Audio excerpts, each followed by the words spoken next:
वक्फ संपत्ति पर कब्जे के मामले में देखिए एक्शन तेज हो गया है। प्रयागराज में वक्फ संपत्ति पर अतीक परिवार का कब्जा है। संपत्तियों में दुकानें हैं, मकाने हैं, इमारतें भी शामिल हैं। करीबियों का 71 करोड़ की वक्फ संपत्तियों पर कब्जा है और वक्फ की जमीनों की मिट्टी तक निकाल कर बेची गई। इस तरह से पैसों की उगाही की गई है।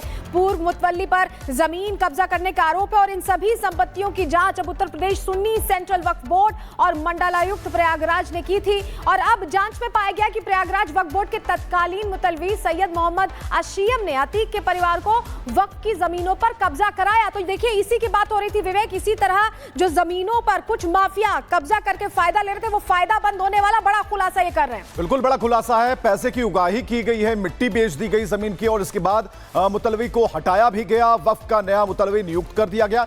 तो ये सारी चीजें हुई और माफियागिरी पर जो एक्शन है वो बिल्कुल तेज है।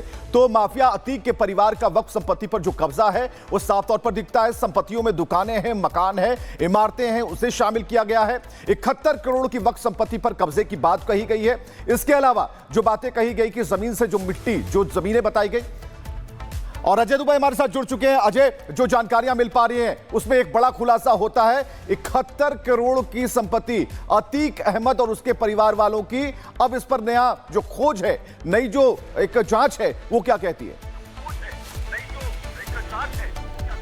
बिल्कुल देखिए, ये जो जितनी भी संपत्तियां अतीक की वक्फ से जुड़ी बताई जा रही हैं, इनमें एक बड़ा हिस्सा है जिस पर बुलडोजर की कार्रवाई हम देख चुके हैं। चाहे वो अशरफ की बीवी जैनब की प्रॉपर्टी हो, इसके अलावा इमामबाड़ा जो शहर का है वहां पर इनलीगल तरीके से दुकानें बनाना वो हो, या फिर जो प्लेन लैंड्स थे वक्फ के वहां पर जमीन से मिट्टी खोद कर बेच देने का मामला हो। तमाम चीजें पहले से भी चर्चा में थी और अब क्योंकि वक्फ बिल पास हो गया है तो क्योंकि प्रयागराज में अतीक का एक अपना दबदबा था, जो कब्जे थे बड़े उस दौर में किए गए, ना केवल अतीक ने किए बल्कि अपने लोगों से बड़े पैमाने पर कराए। तो वो सब कुछ जोड़कर अब जो वक्फ का पूरा कैलकुलेशन पिछले हिसाब के से किया गया है, उसे आधार पर कहा जा रहा है कि इतना बड़ा नंबर था, धनराशि का इतना बड़ा नंबर था। और अब इस पूरे मामले को आइडेंटिफाई कराकर जो मुतवली हैं उनसे विवेचना कराकर और लेखपाल की मौजूदगी में अभी फाइनल नंबर के ऊपर काम किया जा रहा है कि कितनी बड़ी कब्जे की संपत्ति थी जो पहले अतीक के साम्राज्य के दौर में खड़ी। संभल सांसद जियाउर रहमान बर्क से आज पूछताछ होगी और पूरी पूछताछ होनी है। हिंसा मामले में पुलिस ने पूछताछ के लिए उन्हें बुलाया है। आरोपी जफर अली ने बर्क का नाम लिया था, जैसा कि सूत्र बता रहे हैं। हिंसा वाले दिन आरोपी जफर अली लगातार बर्क के संपर्क में था। तो इस वक्त की बड़ी खबर हम आपको बता रहे हैं और खबर यह है कि बर्क से आज पूछताछ होगी, लंबी पूछताछ चल सकती है और जो नाम उनका सामने आया है उसके तथ्य और सबूतों के आधार पर बातचीत होगी। खुलासे हो रहे थे, उन्होंने जानकारी दी कि हिंसा से पहली रात जो थी बर्क से फोन पे बातचीत हुई थी 12:35 पे, फिर व्हाट्सएप कॉल के जरिए बर्क ने जफर अली को कॉल किया था। काफी सारी चीजें थी उसमें, वो खुलासे हो रहे हैं। तो इससे कहीं ना कहीं संदेह जो है बर्क के ऊपर बनता हुआ नजर आ रहा है। लेकिन सवाल यही कि आज बर्क जो है पुलिस की इन्वेस्टिगेशन ज्वाइन करेंगे या फिर नहीं, क्योंकि पुलिस के पास भी सवालों की एक लंबी लिस्ट है कि आखिरकार आप शुरुआत से मना करते आ रहे हैं कि उनको हिंसा की कोई जानकारी नहीं थी, ना ही सर्वे की जानकारी थी। लेकिन जब जफर अली से पुलिस ने पूछताछ करी तो सूत्रों में यह खुलासा हुआ कि उनको जानकारी थी कि सर्वे की टीम जो है 24 नवंबर के दिन जामा मस्जिद में पहुंचने वाली है, हिंसा वहां पे होने की आशंका है, आप भीड़ एकत्रित करिए। लोगों से बातचीत हुई और ये भी जानकारी मिली थी कि जो भीड़ में कुछ लोगों की बर्क से बातचीत भी हुई थी व्हाट्सएप कॉल के जरिए। ये पूरे जो डॉक्यूमेंट्स है पुलिस ने एविडेंस के तौर पर कोर्ट में सबमिट कराए हैं। तो कहा जाए कई सारे सवाल है, लेकिन सवालों का सामना करेंगे या फिर सवालों के सामना नहीं करेंगे वो अब बर्क पे निर्भर करता है। लेकिन समय लगभग हो चुका है और इसी कोतवाली संभल में 10:30-11 बजे के आसपास उनके आने का समय है। सवालों से सामना हो सकता है। जियाउर रहमान बर्क, आपका बहुत शुक्रिया जुड़ने के लिए और जानकारियां देने के लिए। और संभल से ही अगली बड़ी खबर मिल रही है, जहां एसआई ने शाही जामा मस्जिद का नाम बदल दिया है। जामा मस्जिद की जगह जुमा मस्जिद लिखा गया। ये बड़ी जानकारी आपको दे रहे हैं। देखिए मामला पहले से कोर्ट में चल रहा है। हरिहर मंदिर को लेकर दावा है, विवादित ढांचा कोर्ट में कहा गया है और अब एसआई ने नाम बदला है और इसका नाम जुमा मस्जिद कर दिया गया है। ये जो नई जानकारी मिल रही है, क्योंकि नया बोर्ड यहां बनवाकर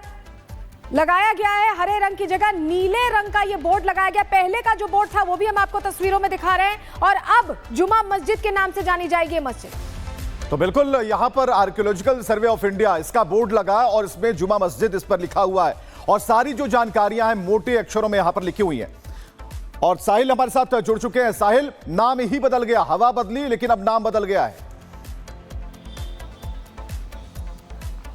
जी बिल्कुल, एएसआई की टीम ने अब जामा मस्जिद से नाम बदल के जुमा मस्जिद कर दिया है। बोर्ड लगा दिया गया है क्योंकि शुरुआती तौर से प्रशासन जामा मस्जिद नहीं विवादित धर्मस्थल के नाम से जानकारी दे रहे थे, लेकिन जैसे ही अब एएसआई ने टीम नाम बदला है तो उससे कहने का ये तस्वीरें साफ हो रही कि कहने कहीं अब प्रशासन के साथ साथ जो सर्वे की टीम है वो भी कहीं ना कहीं पूरी तरह एक्टिव हो चुकी है और यही वजह है कि नाम बदला गया है, जुम्मा मस्जिद कर दिया गया है, बोर्ड लगाया गया है। तमाम जो जानकारी है वो नीले रंग के बोर्ड पर लिखी गई है। जी बिल्कुल साहिल, बहुत शुक्रिया आपका जुड़ने के लिए और जानकारियां देने के लिए। तो अब ये जुमा मस्जिद के नाम से कहलाई जाएगी, नाम बदला गया एएसआई की तरफ से। इस पर क्या रिएक्शंस आते हैं इस पर हमारी नजर रहेगी, लेकिन आगे बढ़ रहे हैं और वक्फ की संपत्ति जिस तरह से हथियाई गई उत्तर प्रदेश में कैसे उस पर कार्रवाई हो रही है, अब बात इसकी।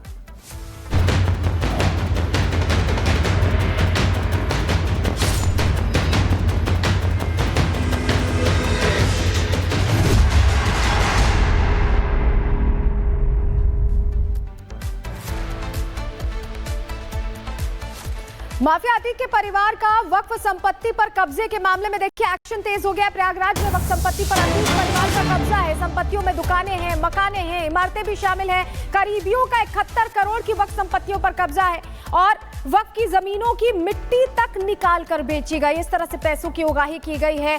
पूर्व मुतवल्ली पर जमीन कब्जा करने का आरोप है और इन सभी संपत्तियों की जांच अब उत्तर प्रदेश सुन्नी सेंट्रल वक्फ बोर्ड और मंडलायुक्त प्रयागराज ने की थी और अब जांच में पाया गया कि प्रयागराज वक्फ बोर्ड के तत्कालीन मुतलवी सैयद मोहम्मद अशीयम ने अतीक के परिवार को वक्फ की जमीनों पर कब्जा कराया। तो देखिए इसी की बात हो रही थी विवेक, इसी तरह जो जमीनों पर कुछ माफिया कब्जा करके फायदा ले रहे थे वो फायदा बंद होने वाला बड़ा खुलासा ये कर रहे हैं। बिल्कुल बड़ा खुलासा है। पैसे की उगाही की गई है, मिट्टी बेच दी गई जमीन की और इसके बाद मुतलवी को हटाया भी गया, वक्फ का नया मुतलवी नियुक्त कर दिया गया। तो ये सारी चीजें हुई और माफियागिरी पर जो एक्शन है वो बिल्कुल तेज है। तो माफिया अतीक के परिवार का वक्फ संपत्ति पर जो कब्जा है वो साफ तौर पर दिखता है। संपत्तियों में दुकानें हैं, मकान है, इमारतें हैं, उसे शामिल किया गया है। 71 करोड़ की वक्फ संपत्ति पर कब्जे की बात कही गई है। इसके अलावा जो बातें कही गई कि जमीन से जो मिट्टी, जो जमीनें बताई गई। और अजय दुबे हमारे साथ जुड़ चुके हैं। अजय, जो जानकारियां मिल पा रही हैं उसमें एक बड़ा खुलासा होता है, 71 करोड़ की संपत्ति अतीक अहमद और उसके परिवार वालों की। अब इस पर नया जो खोज है, नई जो एक जांच है, वो क्या कहती है?